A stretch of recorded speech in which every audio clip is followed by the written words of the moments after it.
हरे कृष्णा। श्रीमद् भागवत गीता यथारूप अध्याय 3 कर्म योग श्लोक संख्या 10। सृष्टि के प्रारंभ में समस्त प्राणियों के स्वामी प्रजापति ने विष्णु के लिए यज्ञ सहित मनुष्यों तथा देवताओं की संततियों को रचा और उनसे कहा कि तुम इस यज्ञ से सुखी रहो, क्योंकि इसके करने से तुम्हें सुखपूर्वक रहने तथा मुक्ति प्राप्त करने के लिए समस्त वंशित वस्तुएं प्राप्त हो सकेंगी।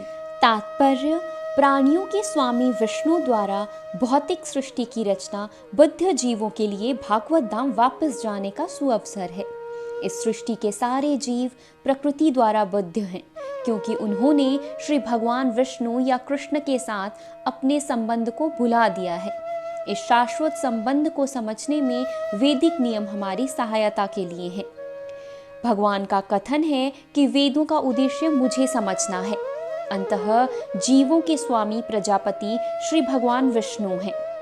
श्रीमद् भागवतम में भी श्रील शुकदेव गोस्वामी ने भगवान को अनेक रूपों में पति कहा है। प्रजापति तो भगवान विष्णु हैं। वे समस्त प्राणियों के, समस्त लोगों के तथा सुंदरता के स्वामी पति हैं और हर एक के त्राता हैं।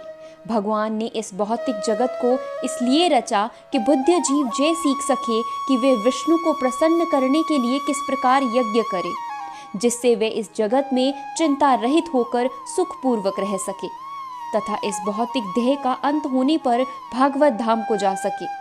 बुद्ध जीव के लिए ही यह संपूर्ण कार्यक्रम है।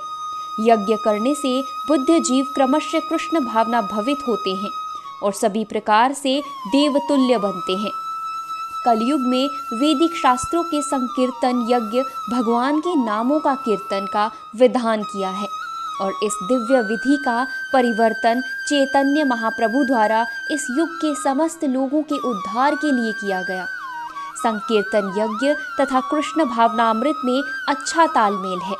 श्रीमद् भागवतम में संकीर्तन यज्ञ के विशेष प्रसंग में भगवान कृष्ण का अपने भक्त रूप चैतन्य महाप्रभु रूप में निम्न प्रकार से उल्लेख हुआ है। इस कलयुग में जो लोग पर्याप्त बुद्धिमान हैं, वे भगवान की उन्हें पार्षदों सहित संकीर्तन यज्ञ द्वारा पूजा करेंगे।